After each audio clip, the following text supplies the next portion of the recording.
I've been hunting these woods since I was 14 years old. My father taught me how to read deer tracks in the mud along Wyalusing Creek, how to sit still long enough that the forest stops noticing you, how to listen to silence the way other men listen to music. 40 years of that. 40 years of knowing exactly what belongs in the woods and what doesn't. That's why what happened in November of 2019 still keeps me up at night. I'd rented the same cabin off Route 6 that I'd used for 3 seasons prior, a single-room place about 2 miles past the Wyalusing borough line, down a dirt access road that floods every spring and barely holds a truck in the fall. No neighbors within shouting distance. No cell signal past the first half-mile. The nearest gas station was 11 miles back toward Towanda. I've stayed in worse places and slept like a stone. I'm not a man who gets rattled. I want to make that clear before I tell you any of this, because I know how it sounds, and I know what you're probably already thinking.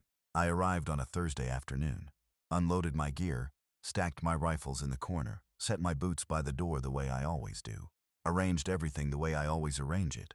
Orange vest on the left peg, pack on the right, flashlight on the windowsill above the sink where I can find it in the dark without thinking. 40 years of the same routine. I could set up that camp blind and drunk and half asleep, every item in its place. That matters. You need to understand that every item was in its place when I went to bed Thursday night. Friday morning I woke up before 4, the way I always do during season, and I noticed that my flashlight had moved. It was on the kitchen table instead of the windowsill. I stood there in the dark for a second just looking at it. Now here's the thing, I'm not a dramatic man. I didn't panic. I told myself I'd put it there myself and forgotten. That happens. You're tired, you're on autopilot, muscle memory misfires sometimes. I picked it up, clicked it on, checked the perimeter out of habit, saw nothing.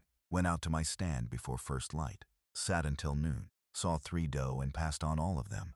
Came back, made coffee, didn't think about the flashlight again. Friday night I went to bed at 9. Before I did, I stood in the middle of the cabin and I looked at everything. Vest on the left peg, pack on the right, boots by the door, flashlight on the windowsill. Rifle leaned in the corner, camp stool folded against the wall, everything exactly where I'd put it. I remember thinking, and I'm embarrassed to admit this now because it means some part of me already knew something was wrong. I remember thinking, good. Saturday morning, 4 a.m. the flashlight was on the table again. My camp stool was open, unfolded, and set up.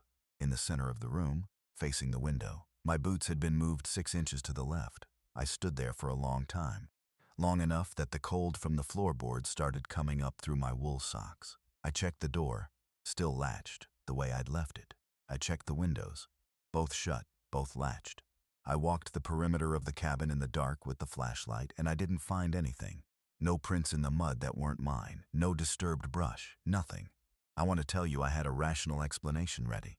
I want to tell you I figured it was raccoons or a draft or some combination of things that made sense in the morning light. I didn't have an explanation. I put everything back where it belonged and I went hunting. But I kept the thought. I kept it the way you keep a stone in your boot, aware of it every step, not unbearable, but there.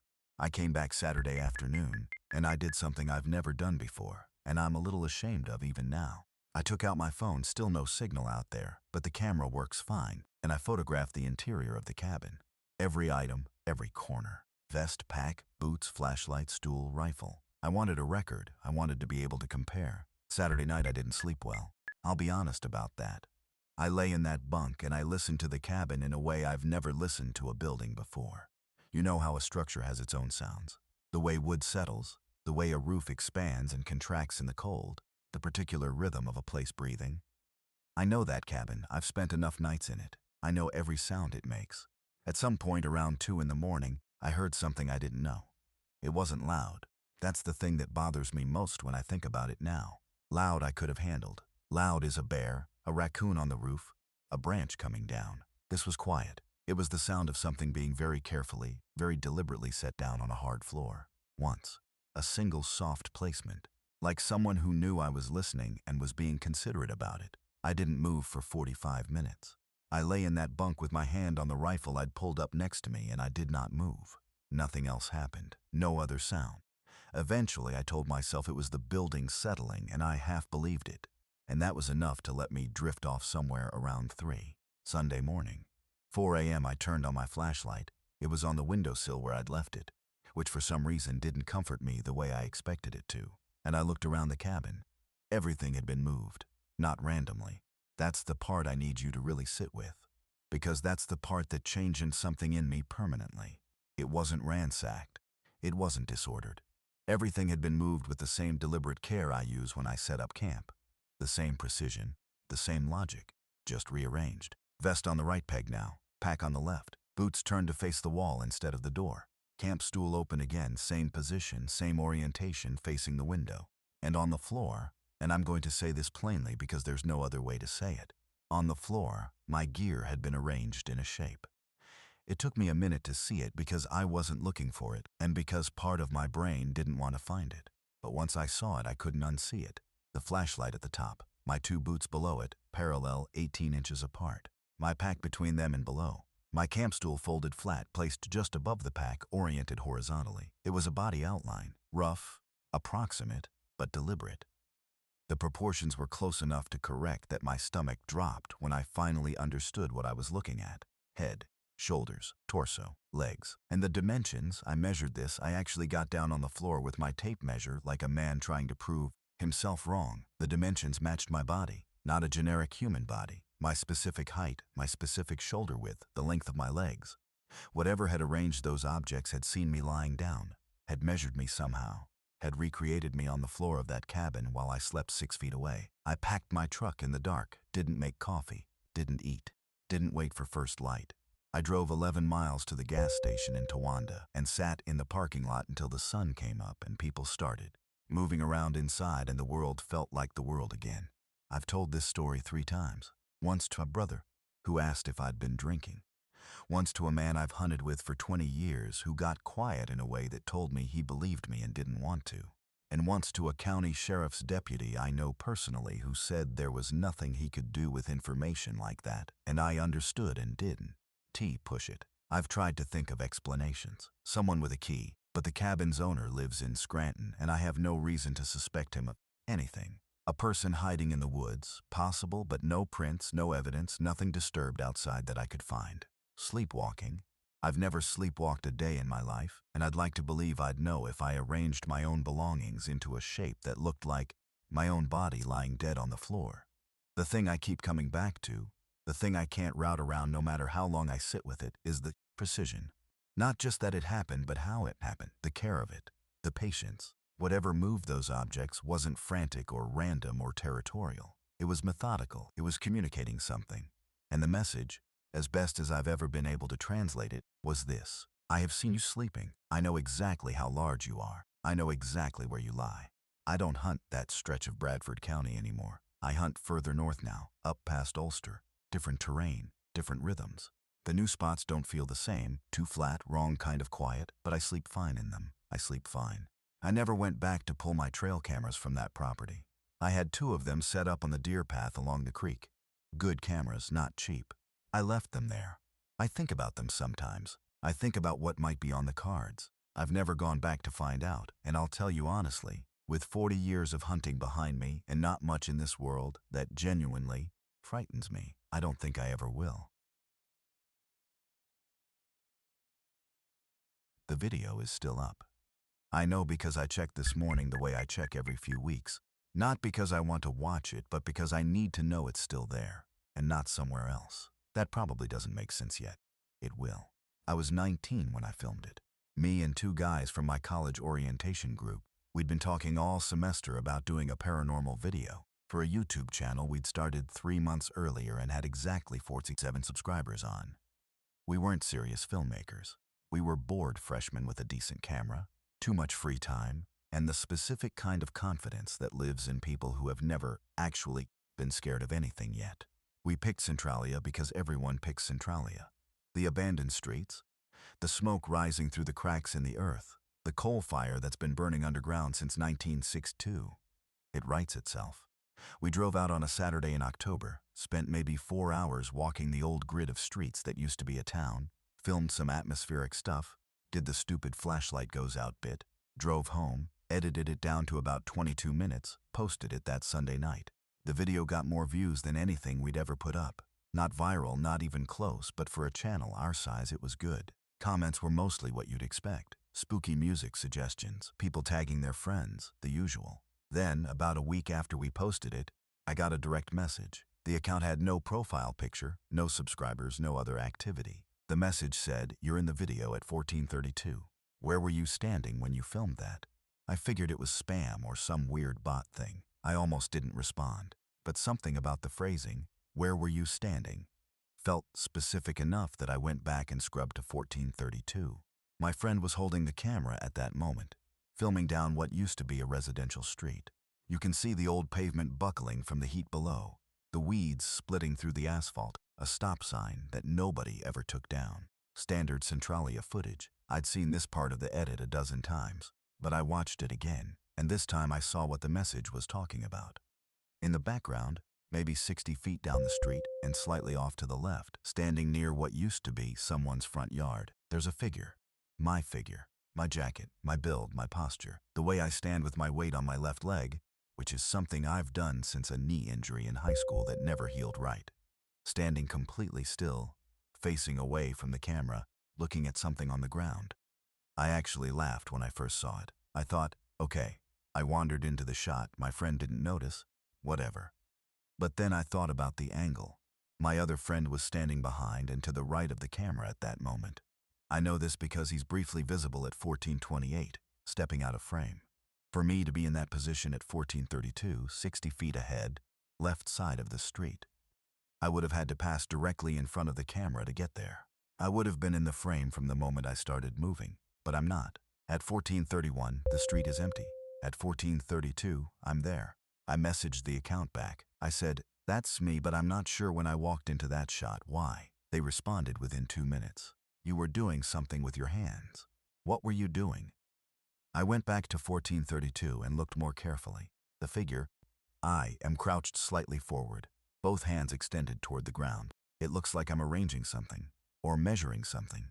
The footage is just clear enough to see the motion, but not clear enough to see what I'm interacting with. I had no memory of doing this. I went back through the raw footage on my hard drive. We always kept the raw files, and I couldn't find any angle that showed me in that area at that time. I messaged both of my friends. The one who'd been holding the camera said he had no memory of me being ahead of him on that street. The other one said the same. When I showed them the frame, they both got quiet. One of them said it looked like me and then didn't say anything else. I posted about it in the video's comment section. I said something like, "Hey, at 14:32, there's a figure in the background that looks like me. Anyone know if this is me wandering into frame or is it someone else?" I figured it was worth asking. Sometimes other people catch things you miss. 3 separate people replied within the same day. The first said, "I was in Centralia that same Saturday. I saw someone matching your description standing on that street alone. I assumed he was just another visitor." The second said, "I drove through Centralia on that day. There was a guy standing very still in the middle of the old residential area. I remember thinking it was strange because he wasn't moving or filming, just standing there. He looked like you." The third one, and this is the one I want you to really pay attention to, the third one said, "I was there that afternoon with my family. We walked past the street in your video around 2 p.m. There was someone standing there alone, not moving. My daughter asked me why that man was standing so still, and I didn't have an answer. He was doing something with his hands near the ground. I didn't think much of it until I watched your video. 3 witnesses, 3 separate people, none of whom knew each other as far as I could tell, none of whom had any reason to coordinate, all placing someone matching my description in that location on that day. I was at a birthday party that Saturday afternoon. Not a small gathering, not a hangout where people's memories get fuzzy. A proper birthday party for a friend's 21st, held at her family's house in Allentown, with a cake and a guest list and photographs taken throughout the afternoon. I am in those photographs, time-stamped, geotagged, 40 miles from Centralia. I've tried to explain this in every direction a person can try to explain something. Look-alike, obviously, somebody who happened to have my build, my jacket, my weird left leg lean. The 3 commenters were wrong about the date. The footage is somehow edited without my knowledge. I've sat with each of these and none of them fully closed the gap because the thing in the footage isn't just approximately me. The jacket is my jacket, a specific faded olive Carhartt with a small bleach stain near the left pocket that I got. Junior year of high school. I've looked at the footage enough times now that I can say with confidence that the stain is there. You have to zoom in and the quality degrades when you do, but it's there. Same placement, same shape. And here's the part that I keep returning to even now, years later. The part that I've never been able to just file away and move on from. Whatever is in that footage is crouched toward the ground with both hands extended. Doing something careful and deliberate. I don't know what. The footage isn't clear enough. But it's doing it with a focus that feels, I don't know how to say this right. It feels like it knows exactly what it's doing. There's no hesitation in the posture, no looking around, no awareness of the camera behind it. It's occupied. I've had people suggest I go back to Centralia and check that spot. Find out what it was doing with its hands, if there's any evidence left. I think about that sometimes. In the abstract, the way you think about doing something you know you're never going to do. I don't go back. What I do instead is this. Every few weeks I open the video and I skip to 1432, and I check two things. First, that the figure is still there. Because the thought of watching that footage and finding that spot empty, finding that it's just clear pavement and weeds now, is somehow worse to me than anything else about this. I don't know what that would mean, and I don't want to find out. Second, I check the position. Specifically, I check that the figure is still facing away from the camera. It always is. Every time I've checked, for 6 years, it's still there and it's still facing away. I don't know what I'll do if I open it one day and it isn't. The channel is still up too. We stopped posting after our sophomore year when life got busier and the algorithm stopped being kind to us. The video has about 14,000 views now, which is more than it deserves and fewer than it feels like it should have given everything. The comments still trickle in occasionally. Most people think it's staged. Most people say the figure in the background is just one of us wandering into the shot and we're playing it up for engagement. I don't respond to those comments anymore. For a while I did. I tried to explain, tried to lay out the timeline and the witness accounts and the jacket and the birthday party photos. But there's a specific exhaustion that comes from trying to convince people of something you can barely convince yourself of on the good days. On the bad days, I'm completely convinced. On the bad days, I think about the fact that whatever was in that footage was there before I arrived. Was already in Centralia when we pulled up and got our camera out and started walking those streets. Was already doing something careful with its hands in the dirt, wearing my jacket, standing with its weight on its left leg, completely unbothered. On the bad days, I wonder what it was doing with its hands. On the bad days, I wonder if it's still doing it. I don't talk about this at family gatherings. Not because nobody would believe me. My mother was there for part of it, and she believes every word, and she still won't say his name out loud when it's dark outside. I don't talk about it because every time I try to explain what happened that night, on Front 61, I get to a certain point in the story and I watch people's faces do something I don't have a word for. Something between sympathy and discomfort. Like they want to reach across and touch my arm, but they've also just remembered somewhere else they need to be. So I stopped telling it at gatherings. I'm telling it now because it's been 9 years and I think it needs to exist somewhere outside of me. It was late October. I'd driven down to Shamokin from my apartment in Sunbury to drop off some things at my mother's house. Boxes of my uncle's. Belongings that had been sitting in my storage unit for almost a year. He died the previous November in a mining accident. Not in an active mine, he'd been doing survey work near one of the old abandoned shafts off Bear Gap Road. The kind of work that looks safe on paper until it isn't. The company said it was a structural collapse. The investigation took 4 months and concluded with language so careful and so empty that it said everything and nothing at the same time. My mother never accepted the report. She didn't go to the follow-up meetings. She said she already knew what she needed to know, which was that her brother was gone, and no amount of official language was going to change the shape of that. I loved him. I want to say that before anything else. He was the kind of man who remembered what you told him. You could mention something in passing, a book you wanted to read, a problem you were having with your car, a song you heard once and couldn't place. And 3 weeks later, he'd show up with the book or the name of a mechanic, or he'd hum the first 4 bars of the song and grin at you like he'd been carrying it around, waiting for the right moment. He was 51 when he died. It wasn't enough time. None of us were ready. So I was driving back to Sunbury on Route 61, just past the edge of Shamokin around 11 at night. The road out there runs through a long stretch of nothing, bare trees on both sides, old calm banks sitting dark against the sky, The kind of road that feels like it exists slightly outside of regular time after dark. I'd driven it 100 times. I had the heat on and a talk radio station playing low, and I was thinking about nothing in particular.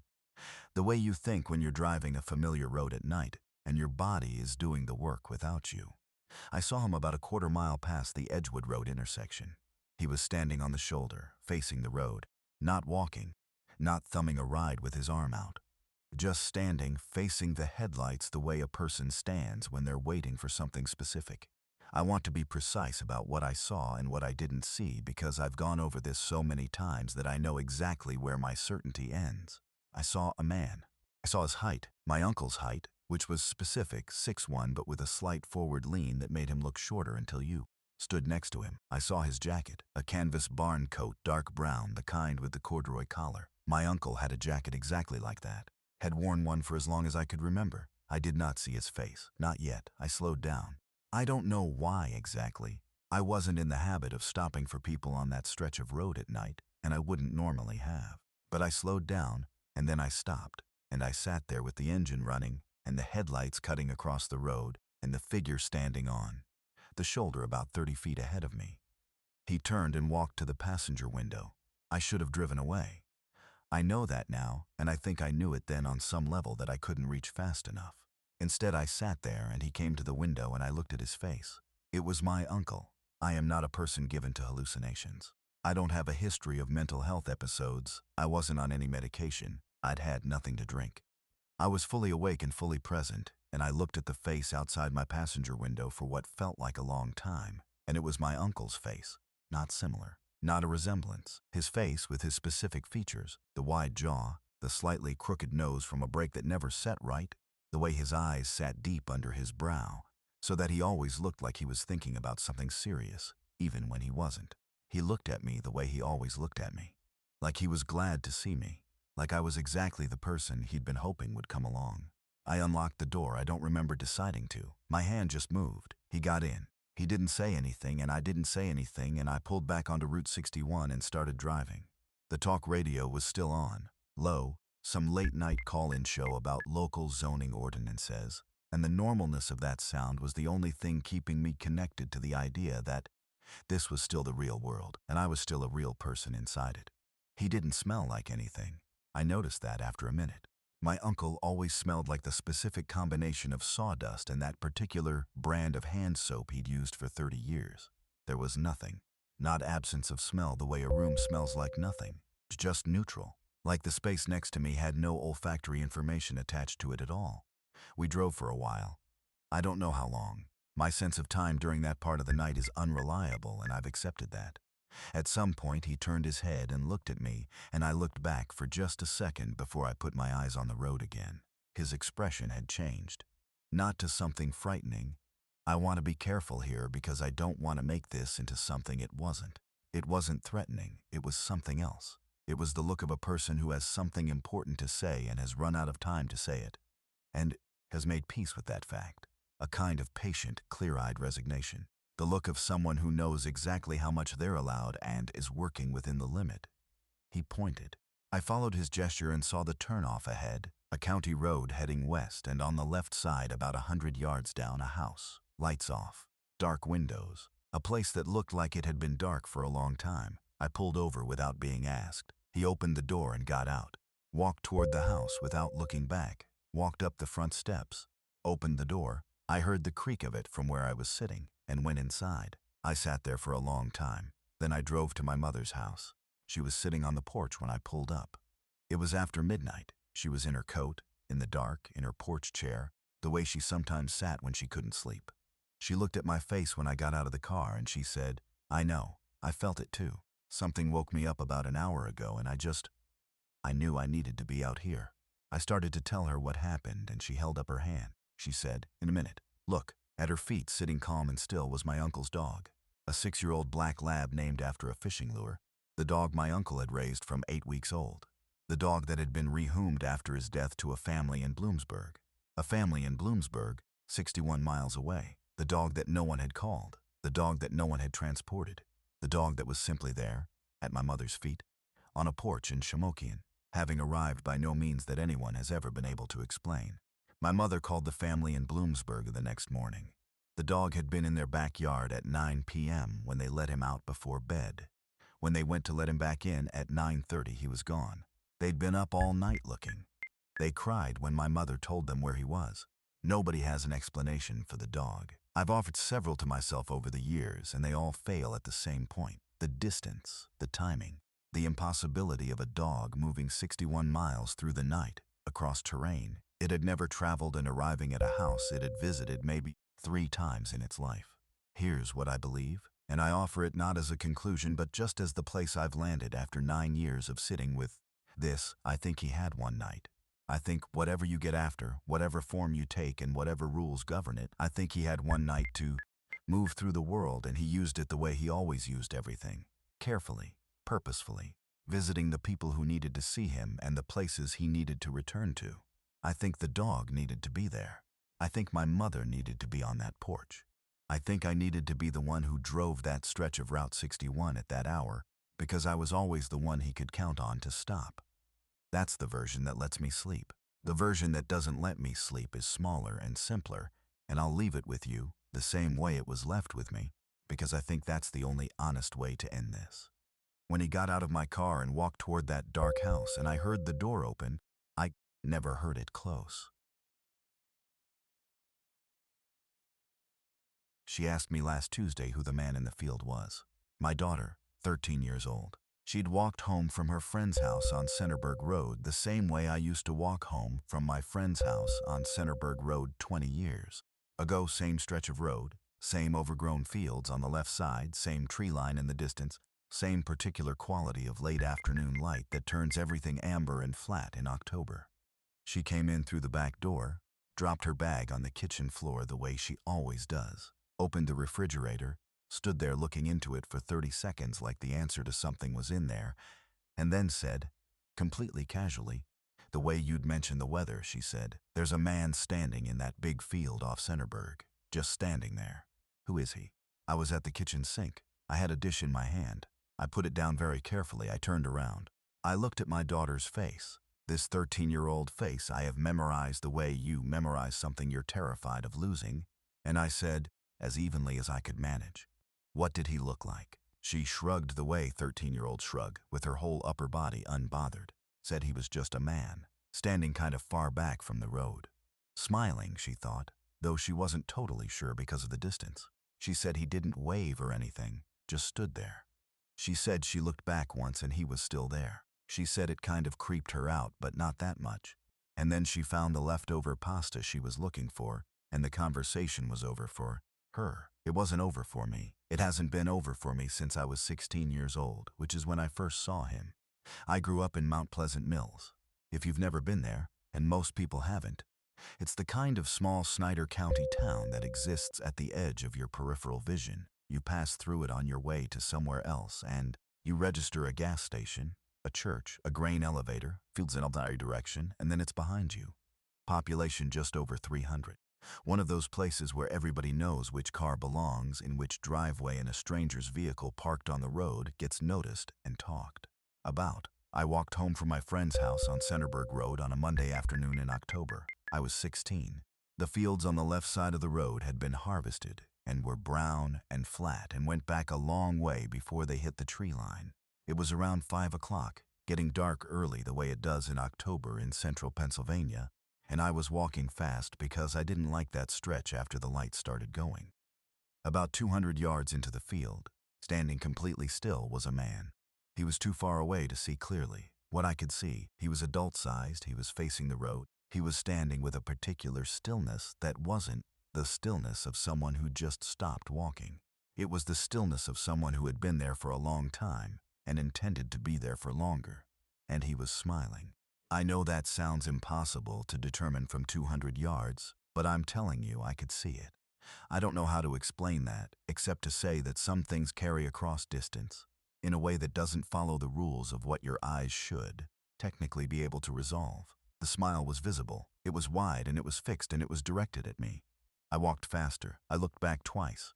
Both times he was still there, same position, same smile, not having moved at all. I got home and I didn't tell anyone. I was 16, and I didn't have language for what had bothered me about it, and I told myself it was a farmer, or someone walking the field line, or my own imagination doing what imaginations do in fading October light on a lonely road. I almost believed it. The next evening I walked home the same way because it was the only way home. He was there. Same spot, same stillness, same smile. I told my friend about it the following day. She walked home with me that afternoon, and we looked together and he was there, and she saw him and she grabbed my arm and we walked very fast the rest of the way without talking. She said she didn't want to walk that way anymore. I didn't blame her.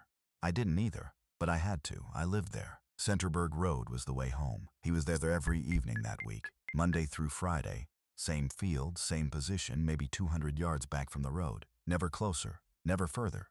I started timing it in my head. How long could I go without looking left? I'd make it maybe 40 steps before my eyes would pull that direction on their own. The way your tongue finds a sore tooth. And every time I looked, he was there. I told my father on the Friday. He drove out that same evening while I sat in the truck, and he walked into the field to where the man had been standing, and there was nothing there. No footprints he could identify, no flattened grass that seemed significant. Nothing. He stood in that spot and looked back at the road, and then he looked at me in the truck and he raised his hands in a "what do you want me to say" gesture and walked back. He wasn't dismissive. My father wasn't that kind of man. On the drive home he said, "If you see him again, you tell me right away and don't walk that road alone." That was the most frightened I'd ever heard him be about anything, presented in the flattest possible voice. And I understood then that he'd seen something in that field, even if he hadn't seen the man. Saturday evening, around 5. I was in my bedroom. I heard my mother say something sharp and surprised downstairs, and I came down and she was standing at the kitchen window and she said, "There's a man at the end of the driveway." I didn't go to the window. I want to be clear about that because people always ask. I did not go to the window. I stood in the kitchen doorway and I listened to my mother describe what she was seeing in a voice that was working very hard to stay level. A man at the end of the driveway, just standing there, smiling, she thought, not moving, not coming up toward the house, just standing at the property line like he was waiting for an invitation or observing a rule. My father called the county sheriff's office. 2 deputies came out within 20 minutes. By the time they arrived, there was nobody at the end of the driveway. They walked the road. They checked the field. They found nothing, and they were kind about it. And they wrote something down, and they left. He wasn't in the field the following week, or the week after. I walked Centerburg Road through November and December, and he wasn't there. And by January, I had almost convinced myself that it had been something explainable. A person walking, a scarecrow I'd misremembered, a specific trick of October light that the region was apparently capable of playing on people. I grew up. I went to college in Lewisburg. I came back to Schuylkill County when I was 24 because that's what happens. You leave, and then the place pulls you back, and I settled in Middleburg, which is close enough to Mount Pleasant Mills that I drive past it sometimes, but not so close that Centerburg Road is ever the way home. I got married. I had my daughter. I did not think about the man in the field for a long time, years. The memory was there when I went looking for it, but I stopped going looking for it, and eventually it was just a thing that had happened once when I was 16, strange and unresolved. The kind of story you tell at Halloween and then put back in its box. My daughter walked home from her friend's house last Tuesday and asked me who the man in the field was. I called my father that night after she was in bed. He's 70 now, still in the same house, still flat-voiced about things that frightened him. I told him what she'd said. There was a long pause, not the pause of a man searching for something to say. The pause of a man who'd been waiting for something he'd hoped wasn't coming. He said, "Same field?" I said, "Yes." He said, "Don't let her walk that road alone."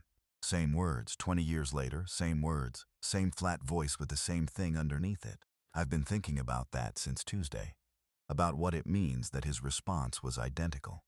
Whether it means he's known something all along that he never had the language to tell me, or whether it means that some situations are so far outside the boundaries of what a parent can protect you from that the only thing left to offer is the instruction to not be alone. I drove Centerburg Road myself on Wednesday afternoon, around 5, the same time my daughter would have been walking it.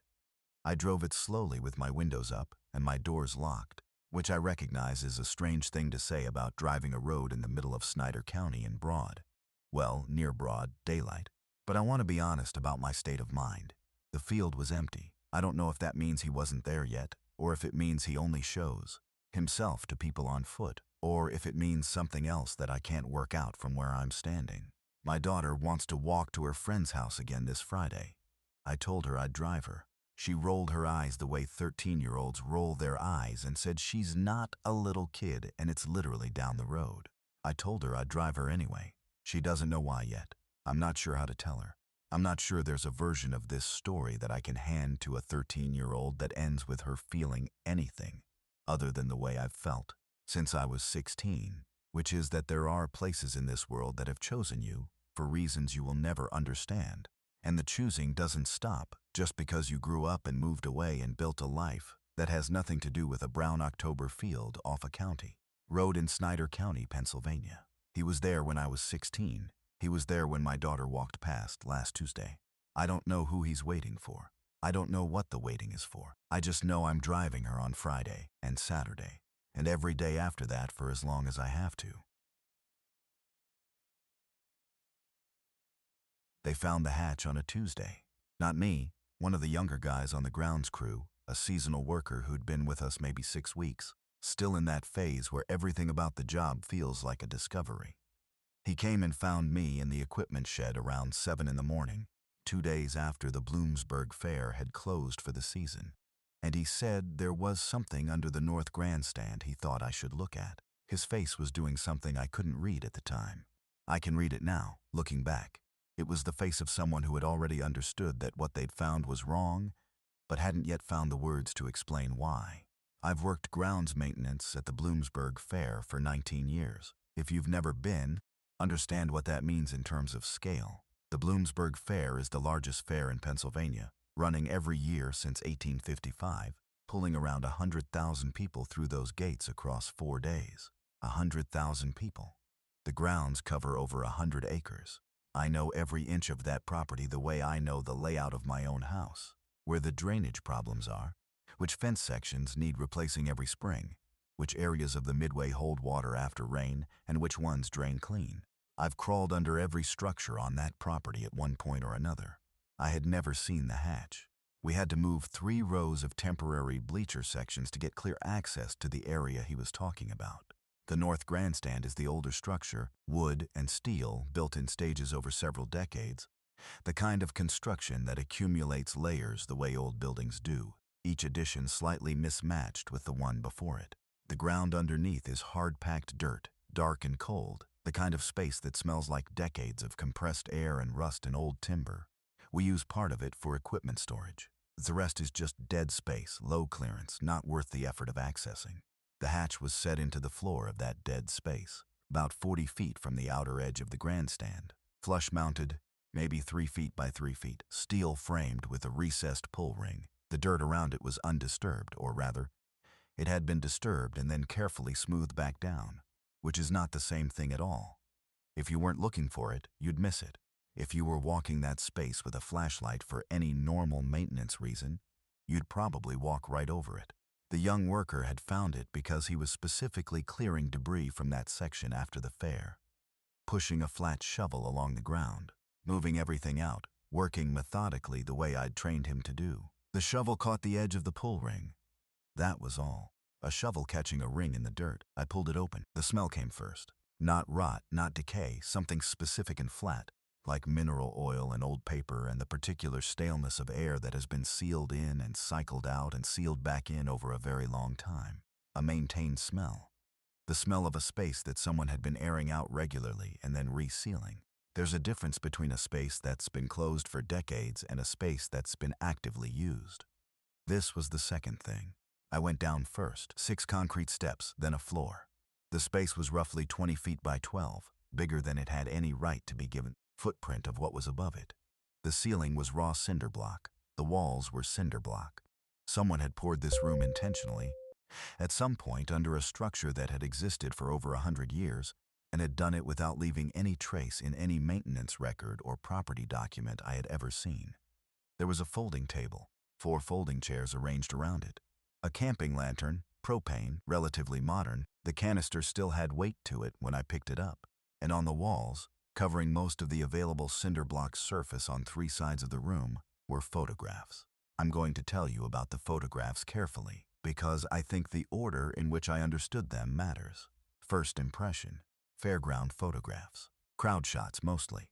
People at the midway, people at the food stands, people in the grandstand watching the events. Some color, some that looked older, faded in that particular way that puts them somewhere in the 80s or 90s, though some looked more recent. Hundreds of them.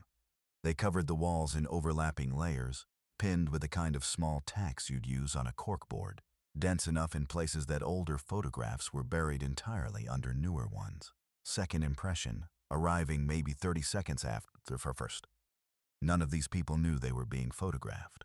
Not a single image showed a person looking at the camera.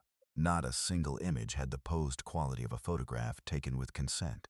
Every single one of them had been taken from a distance, or from behind, or from an elevated angle, the grandstand roof, maybe, or the top of a food stand, in a way designed to capture without being noticed. Candid isn't the right word. Candid implies something casual and incidental. These were targeted. Each photograph had a specific person in its center, in focus, while everything else in the frame was background. Someone had known what they were pointing at before they pressed the shutter. Third impression, arriving slowly and then all at once, the way those things do, I recognized faces, not strangers, not random fairgoers from decades past. People I knew. A woman who ran a food vendor booth on the East Midway. I'd worked alongside her for 11 years. Two of the guys from my own grounds crew, photographed from behind while they worked, years apart based on the aging of the images. A family I recognized from the community, local people, photographed across what appeared to be multiple years, the children growing visibly between images while the parents aged. The photographs had been taken over a very long time, long enough to document people changing, long enough that whoever was taking them had come back, year after year, to the same fair, to photograph the same people without their knowledge, and had come down here and pinned the new images over the old ones like they were maintaining a record. I was moving along the wall, still not fully processing what I was looking at, still in that strange functional mode where your body keeps doing things while your brain works. 3 steps behind, and then I found it. My photograph. It was on the east wall, middle section, about eye level. Me from behind, standing at the edge of the midway near the livestock barn. The angle suggested it had been taken from somewhere elevated, and to my left, maybe the roof of the adjacent structure. I was wearing my green maintenance jacket, the one I'd had for years. I was looking at something off to my right. I had no memory of that moment. It looked like any other day at work. The date stamp in the lower right corner showed it had been taken 3 years before I started working at the Bloomsburg Fair. I stood there looking at that photograph for a long time. Here is what I have never been able to resolve. I wasn't employed there yet. I had no reason to be at the Bloomsburg Fair in any professional capacity. I may have attended as a regular visitor. I had over the years. Everyone in that part of Columbia County had. But I couldn't place that specific day, that specific jacket, that specific moment. Someone had been pointing a camera at a man who would eventually work the grounds of that fair. 3 years before that man took the job, and had come down here and pinned it to a cinder block wall in a room that shouldn't exist. I called the Columbia County Sheriff's Office from the fairgrounds main office. 2 deputies and a detective came out within the hour. I walked them through everything. They photographed the room, documented the contents, took the camping lantern for processing. I went back to work. I finished the post-fair cleanup. I went home. 6 days later, the detective called me. He said they'd been unable to identify the owner of the space or establish how access had been maintained without detection. He said the photographs were being reviewed. He said they'd found no evidence of criminal activity in a prosecutable sense, which was a phrase I've thought about many times since. The very specific legal boundary of what constitutes something that can be acted upon. He said they'd gone back to collect additional evidence from the room. The hatch was gone, not sealed over, not locked, not covered. Gone. The space under the north grandstand where I had stood and looked at hundreds of photographs of unsuspecting people was clean, hard-packed dirt, unbroken, as though the concrete steps and the cinder block room and the folding table and the lantern and every one of those photographs had never existed. I asked the detective what that meant. He said he didn't know. I've worked the Bloomsburg Fair for 19 years. I'll be back there next September, the way I'm back every September, moving through those 100 acres I know better than anywhere else on earth, maintaining the structures, clearing the grounds, doing what I've always done. 100,000 people come through those gates across 4 days. I don't look at the roof lines the way I used to. I don't look at the elevated angles above the midway, positions where someone with a camera and patience and no interest in being seen could stand and wait for a specific face to move into the frame. I don't look because I'm not sure I want to confirm what I already suspect. That whatever system existed in that room under the north grandstand, whatever long and careful operation had been running through years and decades of fairs and crowds and unsuspecting faces pinned to cinder block walls, didn't end when I opened that hatch. It just moved. Kennel 7 was the first thing they showed me on orientation day, not because it was special, because it was available. The shelter coordinator, a woman who'd been running the place since before I was born, it seemed, with the particular exhausted competence of someone who has cared deeply about something for too long, walked me through the intake process, showed me the feeding schedule, explained the medication log, and then pointed down the row of kennels and said, "That end one is open right now. So that's where new arrivals go until we can assess them and move them accordingly." Kennel 7, end of the row, the last one before the wall. I started volunteering at the Mifflinburg Animal Shelter in Union County the spring after I graduated college. I was 22. I had a degree I wasn't using yet, and I had that specific restless guilt of someone who has more free time than purpose. I'd grown up with animals, dogs mostly, a succession of them through my childhood, each one a distinct personality that my family still references by name at holidays the way you reference people. I thought working with animals would feel like coming home to something. The shelter was a low concrete building on the western edge of town, set back from the road behind a gravel parking lot that flooded every spring, without fail. 12 kennels in the main wing, a separate cat room, a small surgery suite that the county vet used twice a week. The kind of facility that runs on donation drives and volunteer hours, and the specific stubborn love of people who can't stop showing up. I showed up every Tuesday and Thursday for the first 3 months, without noticing anything. Then one Thursday in July I was doing feeding rounds and I noticed the dog in Kennel 7, a young beagle mix who'd come in 2 days prior as a stray, still in the nervous but adjusting phase that new arrivals go through, was standing completely still at the back of the kennel, facing the wall. Not pacing, not sleeping, standing, facing the wall with a rigidity that looked less like rest and more like attention, like something on the other side of that cinder block wall had spoken, and the dog was listening. I noted it in the log the way we were trained to note behavioral observations, something like, Kennel 7, Biscuit standing facing rear wall, appears fixated, monitoring. The coordinator looked at it during her rounds and didn't say anything. Biscuit was moved to Kennel 3 4 days later after his behavioral assessment. Within an hour of the move, he was doing what beagles do, nosing at the kennel door, vocalizing, performing the entire theatrical production of beagleness, normal, fine, himself. 2 weeks later, a new dog came in, Kennel 7, an older shepherd mix, 7 years old, surrendered by an owner who was moving. A calm dog, the intake note said, easy, experienced with shelter environments from a previous rehoming. By the end of that first day, she was standing at the back of the kennel facing the wall.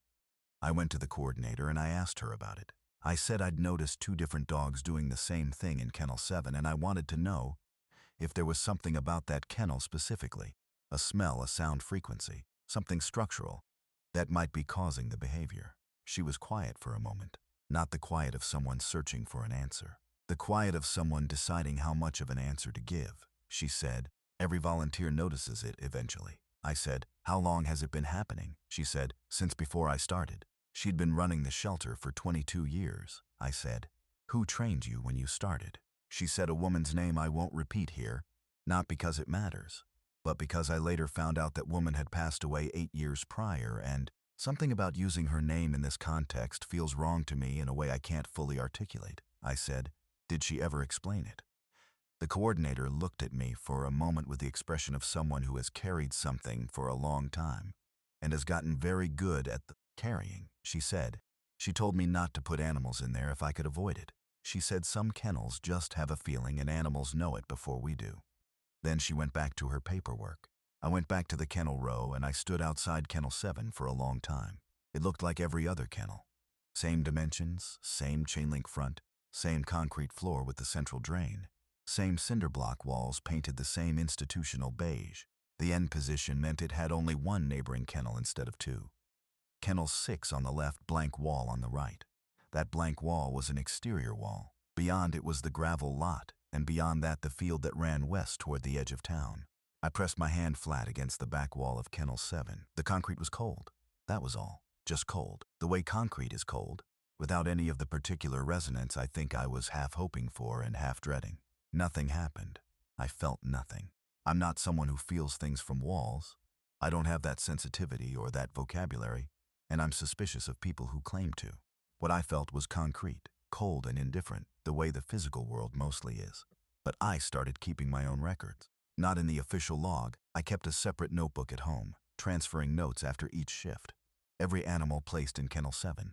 How long before the behavior started. What the behavior looked like precisely.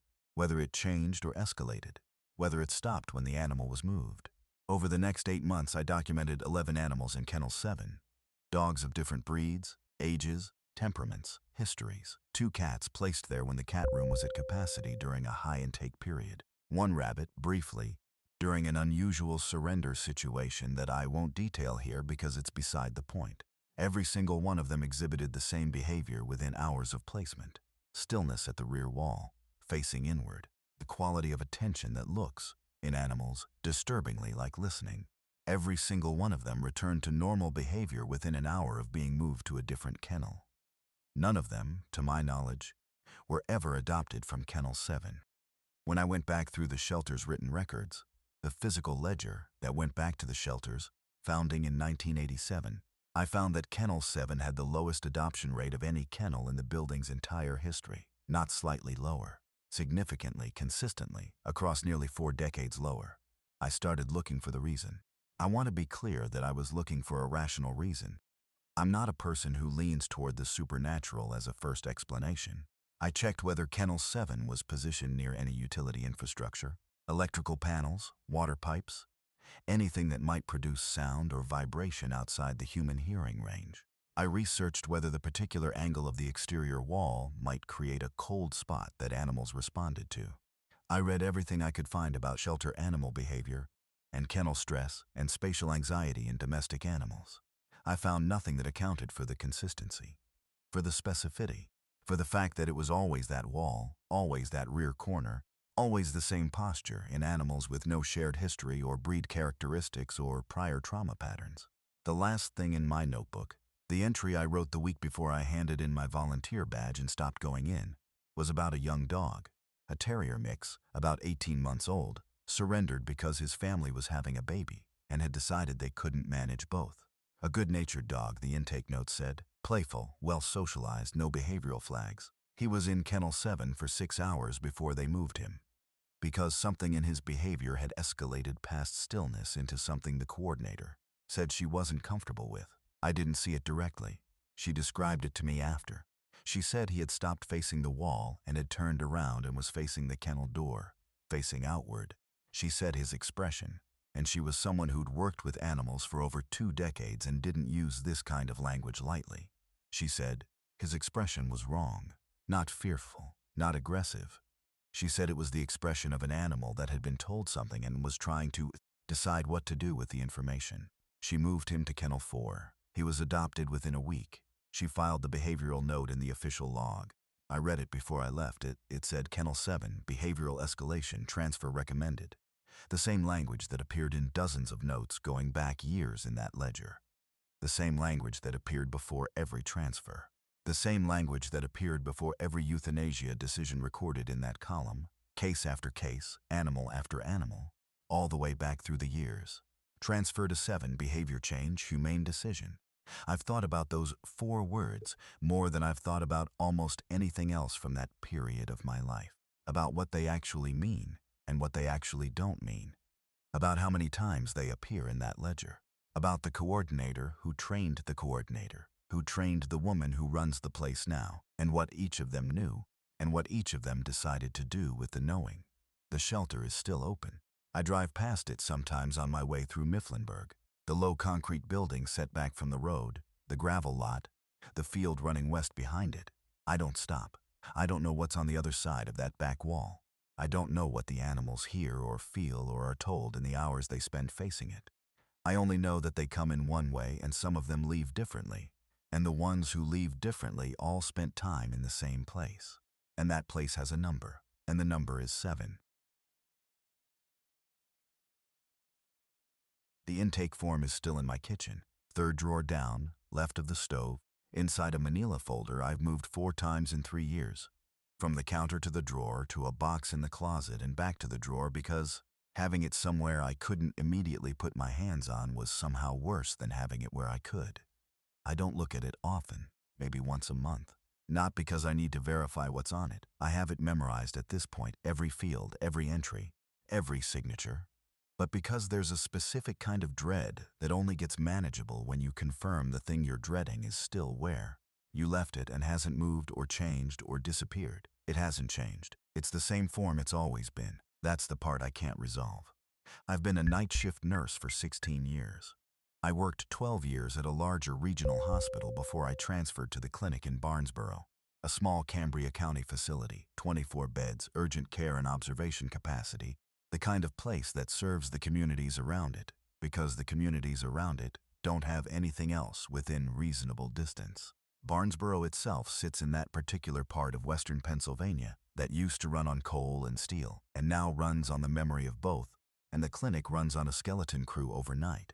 1 attending physician on call, 2 nurses on the floor, a receptionist until midnight, and then just us after that. I am not easily rattled.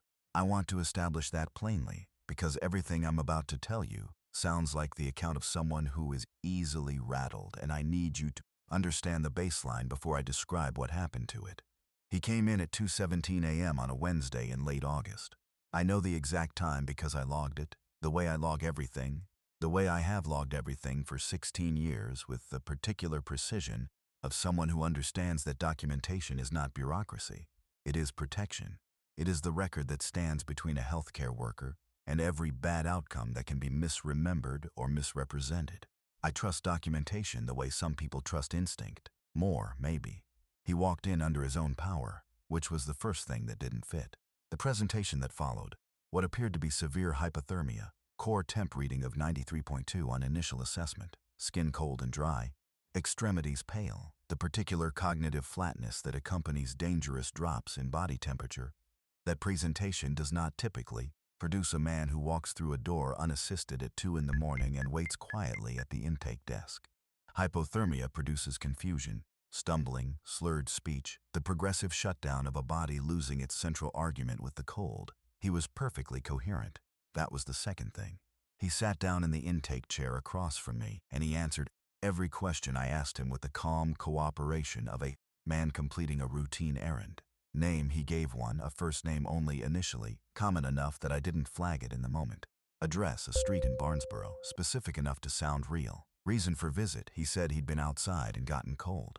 In late August, the overnight temperature had been 68 degrees.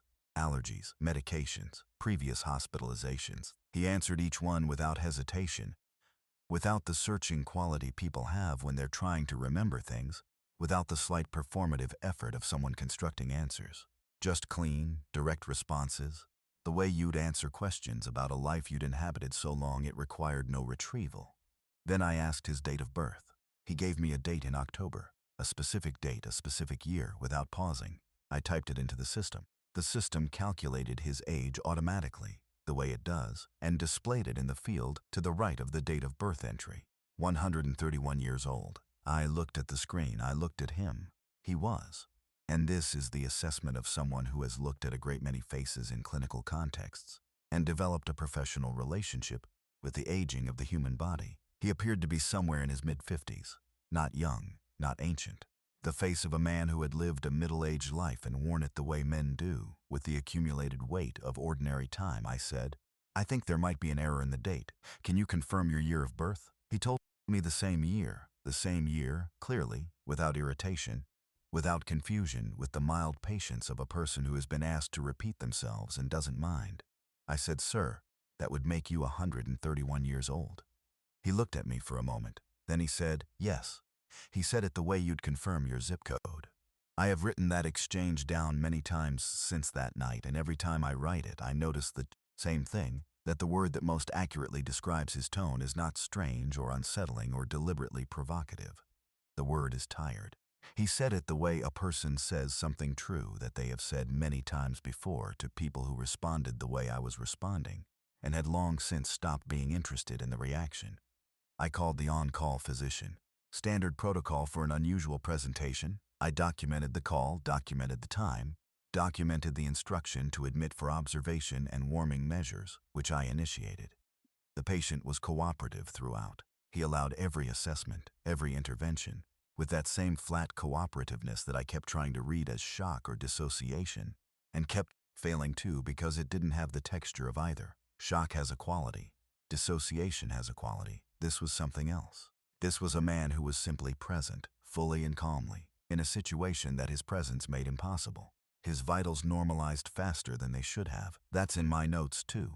Temperature returning to 98. 4 within 90 minutes of warming measures that would typically require 3 to 4 hours to produce that result in a genuine hypothermia case. I documented it. I noted it was atypical. I did not know what to do with atypical except write it down and let the physician address it in the morning. I finished my shift at 7. The day staff came in, I gave my handoff report and I went home and I slept and I came back the following Thursday night. I looked up the patient record to follow up on the discharge documentation the way I always do for overnight admissions. The discharge form was there. Time-stamped 6:43 a.m., 17 minutes before the day staff arrived, while I was still in the building completing my handoff. Signed out by the attending physician, a name I didn't recognize, which was unusual but not impossible for a clinic that occasionally used locum physicians when the regular attending was unavailable. Except I checked the staff roster. The name wasn't on it, wasn't on the current roster, wasn't on the historical roster, wasn't in the credentialing records the clinic administrator pulled when I asked her to check 3 weeks later, after I'd already begun to understand that something was wrong. The name does not exist in any employment or credentialing record associated with that clinic. And then I looked at the signature itself. Not the printed name, the actual handwritten signature on the discharge line. I have a specific signature. 16 years of signing documents has given me a signature that is automatic and consistent, and mine in the way that handwriting is yours. Not just the letters, but the pressure, the slant, the specific way the first letter of my last name lifts off the page before the second. Forensically identifiable, my signature, on the discharge form, for a patient I did not discharge, signed by a physician who does not exist. In my handwriting, I have reported this to the clinic administrator, to the county health board, to the state nursing board, and to a lawyer I consulted for 40 minutes before he told me there was no actionable claim he could identify in what I was describing. Each conversation followed the same arc: initial attention, careful listening, the particular professional stillness of someone trying to determine whether they're dealing with a legitimate concern or a person in some kind of distress, and then the soft redirection toward explanations I had already eliminated: stress, memory gaps, charting errors. The possibility that I had signed the form during a moment of automatic professional behavior and simply didn't remember doing it. I don't have memory gaps. I don't have charting errors. I have 16 years of clean documentation and a record that reflects that, and everyone who has reviewed my file knows it. The intake form is in my kitchen because I made a copy before I filed the original, and I have never told anyone I made that copy. I don't know why I made it.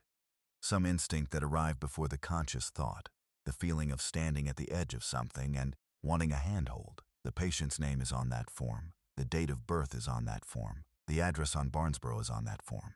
I drove past the address once. Daytime slowly, the way you drive past something you're not sure you want to see. It's a real address, real house, maintained, curtains in the windows, a car in the driveway, a planter on the front steps with something growing in it. I did not stop. I did not knock.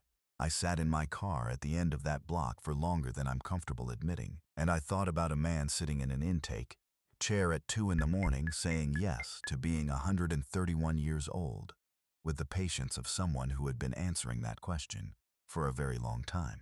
I thought about what 131 years of answering questions looks like, what it costs, what you become at the end of all that time, when you walk into a clinic in late August with your temperature 9 degrees below where it should be, and you answer every question correctly and you wait, without impatience, to be released back into whatever it is you came from. I drove home. The folder is in the third drawer, left of the stove. I checked it this morning. It's still there. The signature is still mine. The date of birth still calculates to 131 years. I've shown it to no one. Not because I think they won't believe me. Because I've seen enough faces change when something shifts their understanding of what's possible. And I don't want to be responsible for that. I've had my own understanding shifted, and I know what it costs, and I don't want to hand that to anyone else. The form is mine to carry. I carry it in the third drawer, left of the stove, and some mornings that feels like enough. Most mornings it doesn't. The footage is 43 minutes long, and I have watched it maybe 200 times. Not because I enjoy it. Not because I'm looking for something I haven't found yet. I stopped believing I'd find a new explanation around the 100th viewing. I watch it because there is something in me that refuses to let it be true without witnesses. And since I can't show it to most people without having a conversation I'm not prepared to have, I watch it myself. I sit with it. I let it be true in the company of at least one person. That person is me. That has to be enough. I should explain the truck first. I drove long haul for 26 years. Started when I was 29, came over from Croatia with my wife and not much else. And the trucking work was available and I was willing, and that was the whole negotiation. I'm not a man who needed the work to mean something. I needed it to pay, and it paid. And over 26 years it became the shape of my life, the way any repeated thing becomes the shape of your life, whether you planned it that way or not. The truck was a 2019 Kenworth. I'd had it for 4 years. It was not a sentimental object, it was equipment. And I maintained it well because poorly maintained equipment is how people die, and I am a practical man. The dash cam was standard, forward-facing and cab-facing both, motion-activated, running on a loop that overwrites every 72 hours unless something triggers the save function. Hard braking triggers a save. Impact triggers a save. On the night of November 14th, something triggered a save. I was not in the truck on November 14th. That's the first thing. The foundational thing that everything else rests on. The truck was parked at the depot in Harrisburg. I'd come in the previous evening, logged out at 6:47 p.m., taken the company shuttle to the parking lot, driven my own car home. My wife made dinner. We watched something on television. I was in bed by 10. The truck sat in the depot lot, locked, engine off, nobody in it.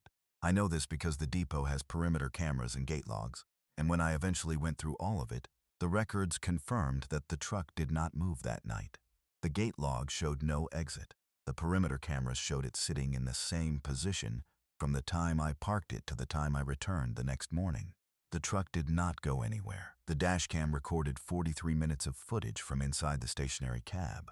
I found it 3 days later. I check my dash cam footage routinely, not obsessively, just as a habit, the same way I check tire pressure and fluid levels. Professional maintenance of the equipment that keeps me alive. The saved file was timestamped 2:09 a.m. on November 15th, which means whatever triggered the save happened at 2:09 a.m. I plugged the card into my laptop in the kitchen after my wife had gone to bed.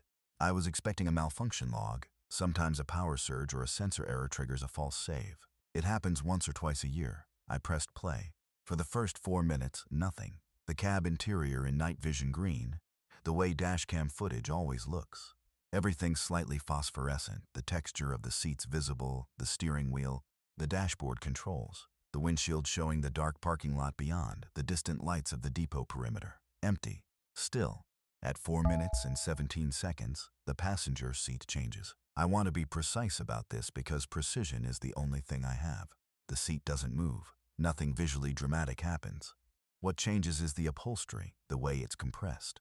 The passenger seat goes from displaying the profile of an unoccupied seat, with the cushion at its natural height, to displaying the profile of a seat with weight on it. The indentation is gradual, maybe 4 seconds of change, and then it's static, settled.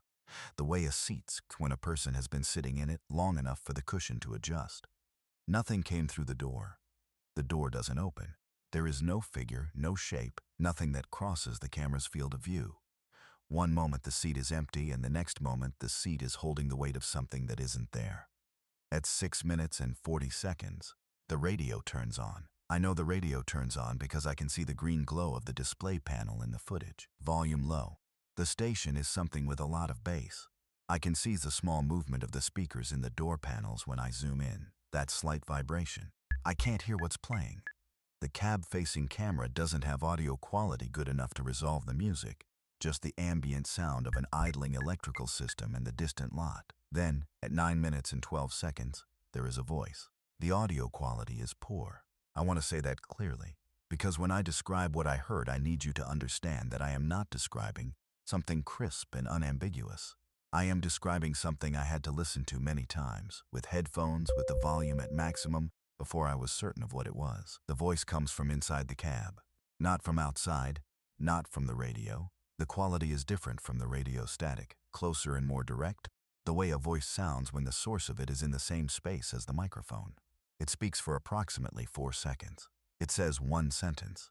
The voice is my son's voice. I need you to understand what I mean when I say that. I don't mean it sounds like him.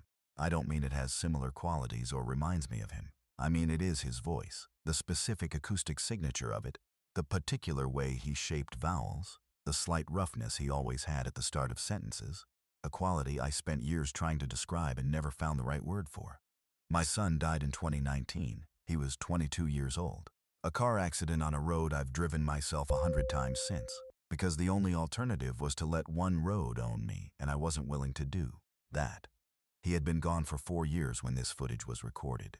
The sentence he says, "I'm not going to tell you what it was. I've told no one what it was. It's mine." That's the only thing about this whole experience I've been able to hold on to as something that belongs to me, something that hasn't been turned over and examined and offered up as evidence of anything. It was a sentence that meant something specific between him and me, the kind of thing that exists in the private language of a father and a son, accumulated over years of small moments that don't look like anything from the outside but are load-bearing from the inside. He said it, on a dash cam, in an empty truck at 2 a.m. After the voice, the footage shows 7 more minutes of the indented seat. Then, at 16 minutes and 40 seconds, the seat returns to its natural profile. Gradual, 4 seconds, the weight leaving the way it arrived. The radio display goes dark at 16 minutes and 52 seconds. The remaining 26 minutes of footage are an empty cab.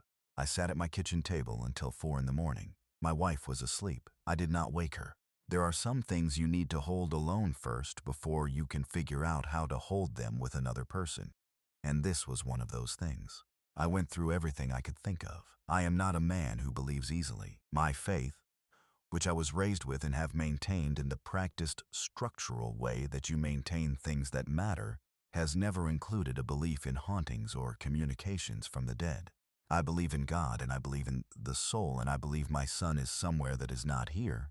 And those beliefs have never included a mechanism for a 22-year-old's voice appearing on a parking lot dashcam 4 years after his death. My faith doesn't have a folder for this. Audio artifact, interference from a nearby frequency, a voice that resembles his closely enough that grief is filling in the rest. I tested all of those against what I heard.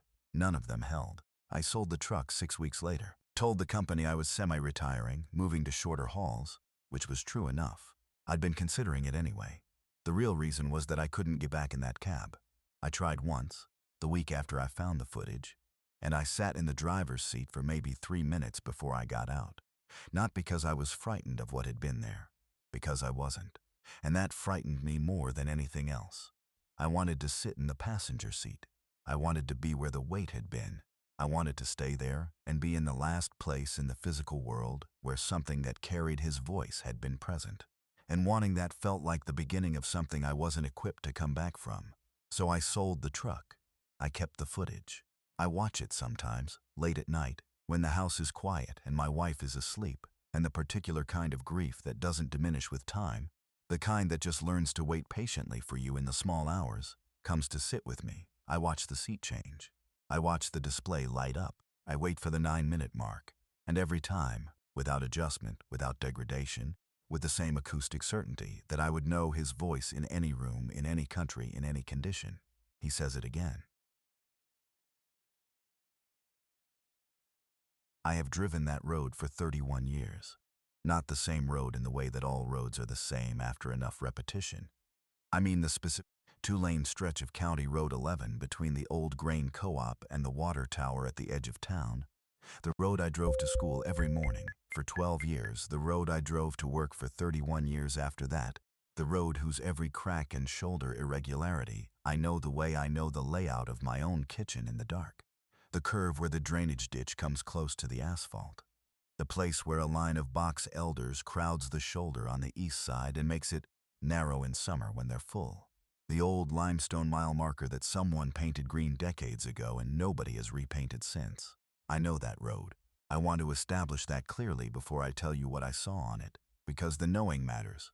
The knowing is the whole reason this is difficult to dismiss. I am 62 years old. I taught high school history for 31 years at the same school I attended as a student, which is either dedication or a failure of imagination depending on who you ask. I retired in June. That part is relevant because the night I'm describing was in late October, about 4 months into my retirement, which means it was the first autumn in 31 years that I was not driving that road every morning with a purpose. I was driving it out of habit, the way you keep doing the thing your body learned before your life changed. Same time, same direction, same road, just no destination at the end of it anymore. It was 7:20 in the morning, which in late October in this part of the country means a sky that hasn't fully committed to daylight yet. Not dark, not light, that gray-blue in between that makes distances hard to read and edges soft. The kind of light that makes familiar things look like almost familiar things. I came around the box elder curve doing about 30 miles an hour, which is what you do on that section because the shoulder drop-off on the west side requires respect, and my headlights were still on because of the low light, and the beams caught him about 40 yards ahead. He was standing at the east shoulder, right at the edge of the asphalt, just past where the box elders thin out. Standing with his back slightly angled away from the road, the posture of someone who had been walking and stopped. 17 years old, maybe. Dark jacket, the kind with the school logo on the left chest, the burgundy and white that my school has used since before I started teaching there. The kind of jacket I saw on 1,000 students over 31 years. I recognized him before I understood that I recognized him. That's the thing about the brain and faces. Recognition runs ahead of identity. You know the face before you know the name, before you know why you know it. There's a lag between those three things, and in that lag is where most of the strangeness of that morning lives. I slowed without deciding to slow. My foot moved before my mind had finished its sentence. I was at 20 miles an hour by the time I came level with him, which meant I had a clear view for maybe 3 or 4 seconds. He was looking at the field on the east side of the road. Not at my car, not at the road, at the field, at something in the middle distance that I couldn't identify. His hands were in his jacket pockets. His posture was relaxed in the specific way that young people are relaxed. A looseness in the shoulders, a slight forward lean that looks like perpetual mild readiness to be somewhere else. I looked at his face, and then I was past him, and the road curved slightly and he was behind me. I want to tell you I pulled over immediately. I want to tell you I had the presence of mind to stop the car and process what I'd seen before I drove another mile, with it sitting unexamined in my chest. What I actually did was drive for another quarter mile on autopilot, with both hands tight on the wheel and my eyes on the road ahead, and the particular kind of internal silence that falls when your mind is doing something so large and so fast that it crowds out everything else. Then I pulled over. I knew his face. I knew it the way I knew a few hundred faces from 31 years in the same building, not with the sharp clarity of someone I'd been close to, but with the reliable background familiarity of a student who had been present, who had sat in a specific seat in a specific classroom, who had answered questions and turned in work, and occupied a place in the ecosystem of a school building. He had been in my third period class in the fall of 1994, American history, sat in the second row from the window 2 seats back. Not a remarkable student academically, middle of the distribution, decent enough, the kind of kid who is more present than his grades suggest, and whose mind you can see working even when his hand isn't up.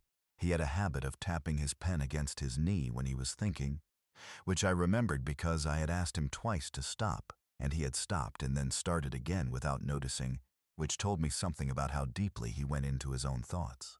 He died in November of that year. A car accident on a road 2 counties over. He was 17 years old, and it was a wet road and a curve in the particular terrible arithmetic of young people and speed. The whole school attended the service. I remember the gymnasium, the folding chairs, his parents in the front row, with the specific posture of people who have been hit so hard they have temporarily forgotten how to inhabit their own bodies. That was 1994, 30 years ago. The boy standing on the shoulder of County Road 11 this October morning was 17 years old. I sat on the shoulder for a while with the engine running. A truck went past going the other direction, which reminded me that the world was still operational, that it was a Tuesday morning in October and people were going to work, and the ordinary mechanics of the day were proceeding without any acknowledgement of what I had just seen. I checked my mirror. The stretch of road behind me was empty. The box elders were still, no wind. The shoulder where he'd been standing was unoccupied. I thought about the jacket. The school hasn't used that exact version of the logo since the mid-90s. They updated the design in 1998, changed the lettering slightly, and every jacket since then has the new version. What I had seen on his chest was the old version, the version that was current in 1994. I had not thought about the difference between those two logos in years, possibly decades, but I knew at the moment I saw it.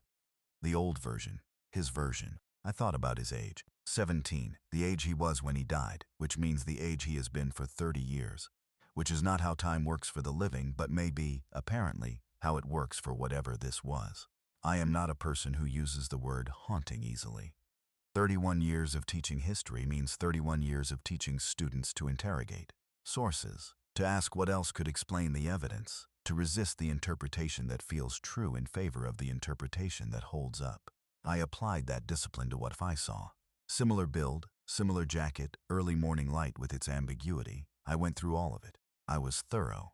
The face didn't survive the alternative explanations. I know his face. Not perfectly. 30 years is a long time, and memory degrades and reshapes itself without telling you. But there is a threshold of recognition that sits below the degradation, something structural, something that memory holds even when the details blur. I was at that threshold with his face. I was certain in the way that carries weight. I went home and I found the obituary. Not because I doubted what I'd seen, but because I needed to look at his face in a photograph, needed to check the recognition against something fixed and external, rather than against my own 30-year-old memory of a second-row student. The local paper had digitized their archives a few years back. His obituary was there, small, the way they are for young people who haven't had time to accumulate the things obituaries list, survived by, preceded by, professionally known for. Mostly just his name and his age and a photograph. The photograph was his junior year school photo. The same photo that had hung on the gymnasium wall at the service in 1994, the one I had stood in front of for a moment before taking my seat with the other faculty. I looked at it for a long time, same face, same build, same quality of expression. That particular mild readiness I remembered from the second row, the look of someone whose thoughts are slightly ahead of the room. Same jacket. I've driven County Road 11 every morning since then. Retired or not, I drive it. I tell my husband it's habit, and that's true as far as it goes. But the deeper truth is that I'm looking, not with dread. I want to be accurate about that, not with the intention of stopping or approaching or doing anything that would require me to know what to say. Just looking, just acknowledging, with the daily practice of that drive, that he is there in some form I don't have the framework to understand, standing at the edge of a road he once walked, in a jacket that marks the time he was from, and that I saw him, that after 30 years of that road and the ordinary accumulation of seasons on it, I turned a corner one October morning, and he was there, and he was unchanged, and he was real enough to be seen. In 31 years of teaching, I learned that some students stay with you in ways you don't choose and can't control. The ones whose absence leaves a shape in the air of a classroom, a permanent outline of someone who should still be there. He was always one of those. I think on some level, he always knew it. The morning he turned up on that road, he didn't look at me. He looked at the field. But just before the curve took him out of my mirror, just at the edge of my vision, and the edge of what I can be certain of, he raised one hand. Unhurried, easy. The wave of someone who has time. I've been driving that road for 31 years. I think he knows that. I think that's exactly why he was there. The exit sign said County Road 9, and I took it because I was ahead of schedule, and because cartographers, as a professional class, are constitutionally incapable of passing an unmarked road without wanting to know where it goes. That is the most honest explanation I have for why I turned off the interstate at 11:47 p.m. on a Wednesday in March. Professional curiosity dressed up as practicality. I was driving back from a surveying contract in the eastern part of the state. 3 days of field work that had gone smoothly, which put me in the mild, uncomplicated satisfaction of a job completed. And the sign appeared in my headlights, with the particular suddenness that highway exits have when you're running on cruise control and low-level attention. County Road 9. No destination listed. No distance marker. I know every designated county road in this state. That is not an exaggeration or a figure of speech. I have spent 19 years building, maintaining, and auditing road databases for the State Transportation Authority. I know road designations the way musicians know chord progressions, not by consulting a reference but by having internalized the system so completely that gaps in it produce an immediate involuntary response. The response is mild wrongness, a small friction in the mental model, the cartographic equivalent of a wrong note. This state does not have a County Road 9 in this region. I took the exit. The off-ramp was standard, concrete, slightly weathered. The reflective lane markers faded to the degree you'd expect on a road that gets moderate use and maintenance attention on a 3-year cycle. Everything consistent with a legitimate county road in this part of the state. I noted the surface texture, the shoulder width, the grade of the drainage ditch, all normal. All within the parameters of county infrastructure built in the mid-1980s, which is when most of this region's secondary road network was formalized. At the base of the ramp there was a junction sign, standard green, white lettering, the correct typeface for state road signage, a detail that matters because counterfeit or informal signage uses slightly different proportions. And I have looked at enough signs in enough context to notice the difference immediately. This was real signage. Properly manufactured, properly installed. It said County Road 9, north 0.4 miles, south 7.2 miles. I pulled over and took out my phone. Opened the state road database application I use for fieldwork. Searched County Road 9 in this county. No results. I searched adjacent counties. No results. I searched the entire state designation system for any County Road 9 in any jurisdiction. No results. The sign in front of me listed a road that did not exist in any database I had access to, using signage that met every official specification on infrastructure that met every physical standard. I sat with that for a moment. Then I turned north. The 0.4 miles to the first intersection was unremarkable. The road ran through open farmland, flat, winter fallow fields on both sides, the bare soil pale in my headlights. No structures visible, no lights anywhere on the horizon except the distant orange wash of the interstate I left behind. At the intersection there was another sign, a crossroad, no designation listed, just an arrow pointing east labeled Millhaven and an arrow pointing west with no label at all. I searched Millhaven in the county records on my phone. No results. I noted this in the small field notebook I keep in the center console. I record observations by habit. 19 years of fieldwork has made documentation as automatic as breathing. I wrote CR9 JCT unlisted crossroad. Millhaven ref not in county records. Time 11:52 p.m. I noted the mileage on my odometer 8447. I continued north. The road changed character after the intersection. The farmland gave way to a tree corridor, not old growth, not the dense canopy of established woodland, but the particular type of tree growth you get on land that was cleared at some point and then left alone long enough for secondary growth to establish. 30-40 years of unmanaged succession. The trees came close to the shoulder on both sides, and the road narrowed slightly, not dramatically but measurably. I estimated it at about 8 feet of usable lane width versus the standard 10 on the southern section. I noted this. I also noted at mile 1.3 from the interstate, the first road sign with a place name I recognized. It was a green highway-style sign, the same specification as everything else on this road, mounted on the standard galvanized post. It said Carver Junction 3 miles. Carver Junction is a real place, an unincorporated community about 12 miles west of where I was, accessible via State Route 44. I know it because I surveyed the road network in that area 7 years ago and spent 2 days mapping the junction's approach geometry. Carver Junction is not accessible from this direction. There is no road connecting Carver Junction to this part of the county.